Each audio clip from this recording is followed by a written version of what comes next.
Ale! Congratulations! Now you're going to watch the video that will totally change your perspective of seeing sales, that will finally help you to make your sales quick, smooth, and easy. And I'm not gonna talk about these typical theoretical things like foot in the door technique, etc. I'm not saying that it's totally not important. It's good if you know them, but these are not the most important things to really make your sales better. There are key points, there are factors that are way more crucial because they affect the subconscious of your client. And as you have to know already from my channel, is that the thing that is the part of us that is responsible for decision-making process is our subconscious, not our conscious. Right now I'm in Ukraine, I'm on vacation, so I had my time, kind of to reflect, to think about how I was selling, which mistakes I was doing. And I actually found out that there are 5 main mistakes that I've seen between people in sales. And these are the mistakes that, believe me, nobody's talking about. So let's begin. First mistake is thinking that being me is enough. And I'll explain to you. I come from the world of sales where we were selling mostly through personal brand. It's an amazing thing.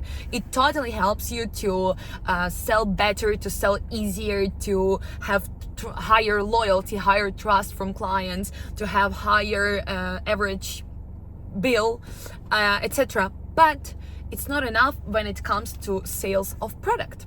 Yeah, personal brand sales can work if you're selling your own service or if you're representing the company. For example, I was selling my personal services when I was doing it in marketing, and then when I stopped and I started growing my marketing agency, I was still selling through personal brand, because when people were coming to my business, they were coming to me. I was the face of the business, and they knew that the values that I have, the input that I make, it will be reflected in my business and in the services that we are providing in my agency. But if I'm gonna sell you this microphone, you do not care who am I and what are my values, because I have nothing to do with the production of this product. I'm just the salesperson, that's it. On top of that, I was really believing, and I think I was hoping that I'm the smart ass. So the fact that I'm such a cool person, I'm funny, I'm open-minded, I'm interesting, so it will always make my sales easy. And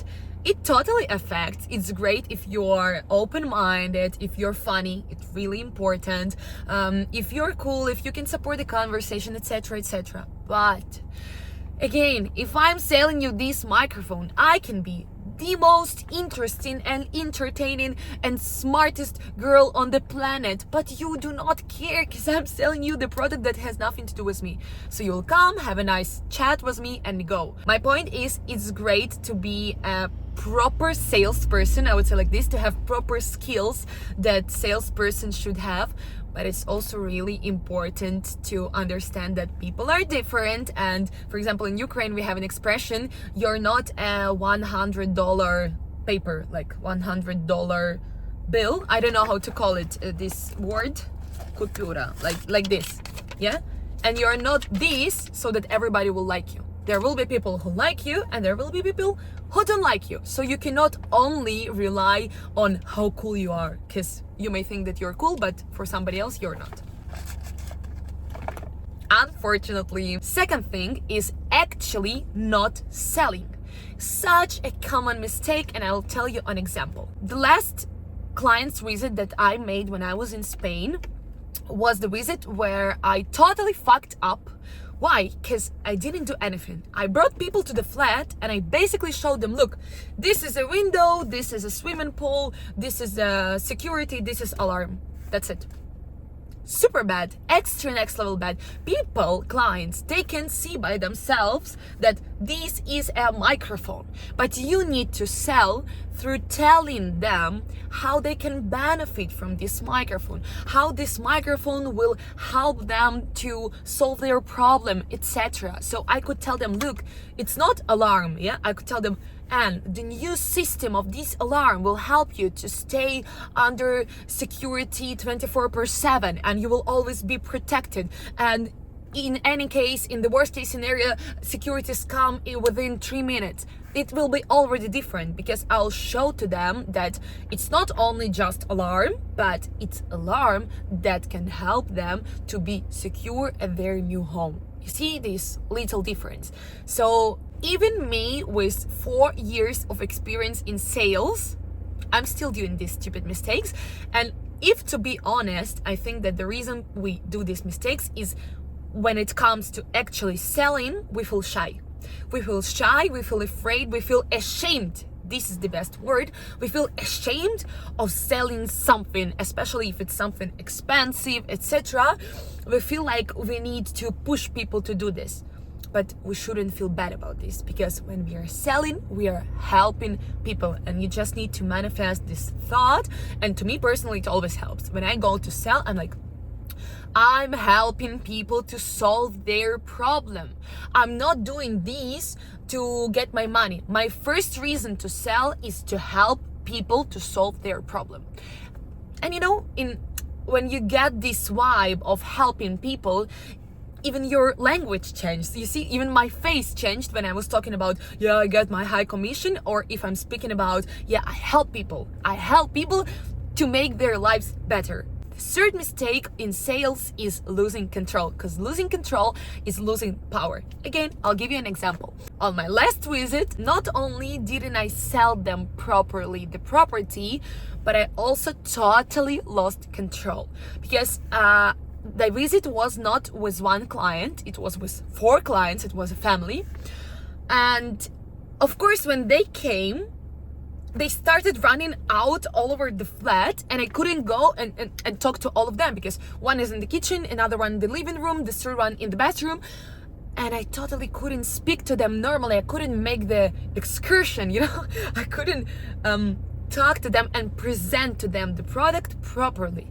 And the reason for that, the mistake that I did, was that at the beginning I didn't come and say, look, the plan is the following. I'm gonna show you the flat, and then you will have your time to go through by yourselves, to check whatever you have to check, and to ask me any questions you have. Because if I already mentioned this at the beginning, then they agreed to that, subconsciously, they do not have any other choice. So if I tell them, okay, we agreed that I firstly show you the flat and then you ask the questions, and they say yes, when they come to the flat, they will not even consider the option of going by themselves. They will firstly listen to me and then ask their questions. Okay, this is the priming trick and the priming thing. We can use priming in many ways in sales, okay, but this is one of them. And by the way, priming is an amazing trick that helps me not only in sales but in all the spheres of my life. So if you would like to see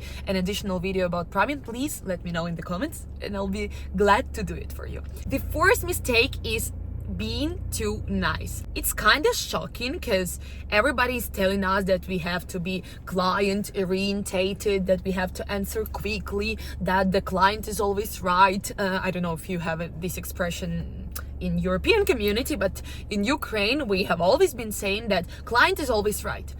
And I don't think so, and I don't agree with this, because when you are too nice with the client, you lose your power. Let's be honest. Powerful people, they are never too nice. Think about somebody who you consider powerful person. They're always more, it feels like they're more cold and they have more privacy, and that they look at you a bit, you know, from higher point. I'm not saying that you need to behave like this with your client, but it's always good to balance. It comes with experience, I personally believe, because when I just started in sales, I couldn't talk not nicely. I would be extra next level nice.